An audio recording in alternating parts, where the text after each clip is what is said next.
So friends, can I start out by saying God's timing is perfect, but God's timing is not easy. So that those of you who are sitting in the couch, maybe you're sitting there discouraged, maybe you're sitting at home, maybe you're sitting in a park somewhere thinking, man, what am I going to do next? Maybe that one person out there that needs to hear this right now is like, man, if I hear one more time that God's timing is perfect, it's not easy, you guys. It is not easy. It is a choice that you make. Maybe you've had questions like this. How long do I wait? But nothing is happening. Maybe I should just act. Am I being lazy if I don't?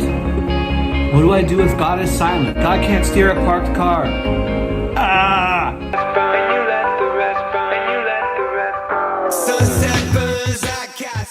How can I know God's perfect timing and when to act?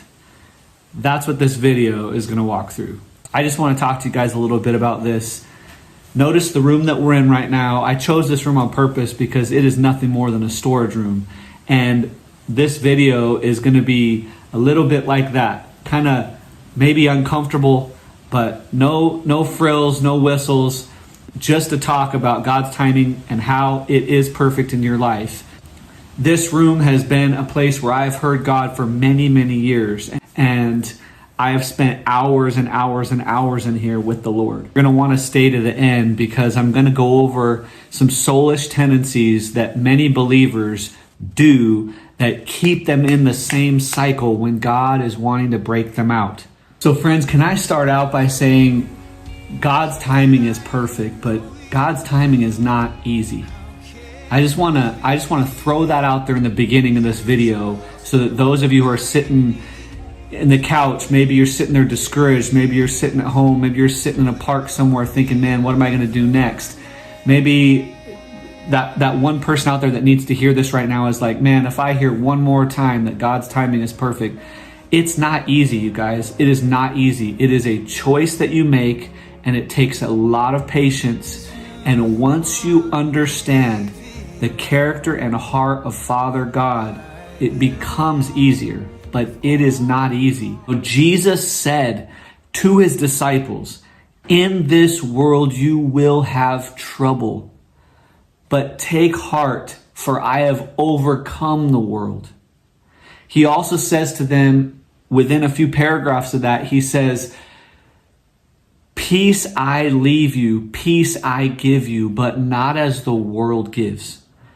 Within those two statements are huge keys to the kingdom, are huge keys to overcoming this challenge of waiting on God and not acting until he says to act. So let's clarify what's bringing the confusion within the camp of those that would call themselves Christians, God followers, believers in Jesus. Right now, there are a lot of people on big platforms in the church, out of the church, online, are saying things that just aren't in the Bible and that are cliche.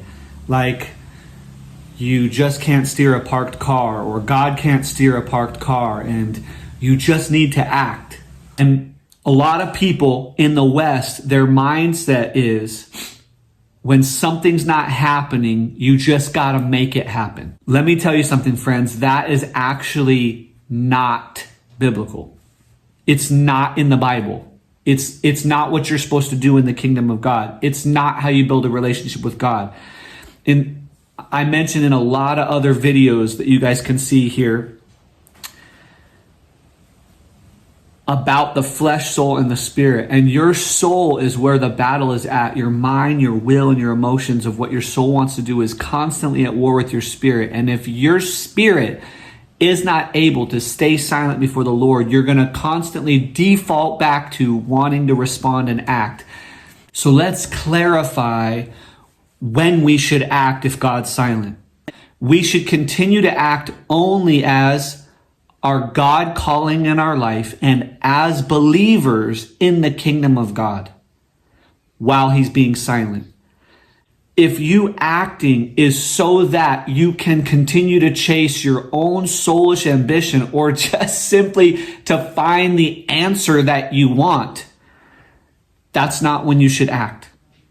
Hear me on this. There's a big difference between moving forward as a believer and moving forward as a believer in ambition in ambition that God may have never wanted you to have in the first place.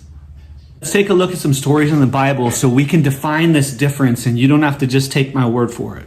This story about Paul in the book of Acts chapter 16 is amazing. It totally shows you how much God really does want to direct your steps and how perfect his timing is and how in the end it can protect you. It says, and they, Paul's group, and they went through the region of Persia and Galatia, having been forbidden by the Holy Spirit to speak the word in Asia. And when they had come to Mysia, they attempted to go into Bithynia, but the Spirit of Jesus did not allow them. So passing by Mysia, they went down to Troas, and a vision appeared to Paul in the night. A man of Macedonia was standing there, urging him and saying, "Come over to Macedonia and help us."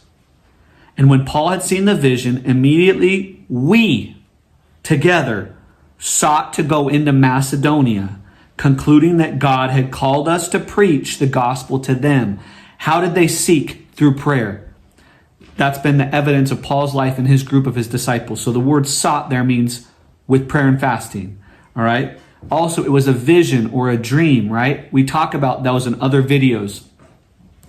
So what is he saying here? This is obvious evidence that Paul was not to keep walking into Asia. In fact, the reason why it was okay that he did, this is where the confusion comes with people when they're like, just act, just keep going. God will correct it. God will fix it. He will. But the reason why Paul wasn't getting chastised by the Lord and the reason why the enemy wasn't buffeting Paul and totally distracting him from everything and causing a ruckus was because Paul was heading towards his calling of making disciples in the region.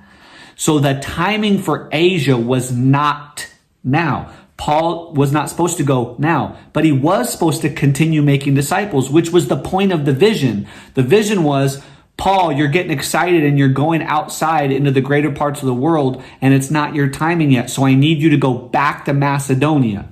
He didn't take him out of his calling. He didn't say you're going from a worship leader and now you're going to businessman because you want to be a businessman. He's not saying you're going from worship leader to a construction worker because you've always wanted to build construction. He was saying, I've called you to the Gentiles. And so he was heading out towards the Gentiles and God said, no, I have another plan for you in Macedonia before we get there. Guys, are you hearing me on this? The whole premise of God can't steer a parked car is ridiculous. Paul's car was parked and his whole group was parked. When he got the vision and realized this door is shut and I can't keep going. Man, you guys, I don't want to beat up any of the other brothers and sisters in the church. Man, I get passionate about this because I can't stand it. There's a fire in me when people's callings in their life get derailed by other people's voices. We'll talk about that more in a second in the video.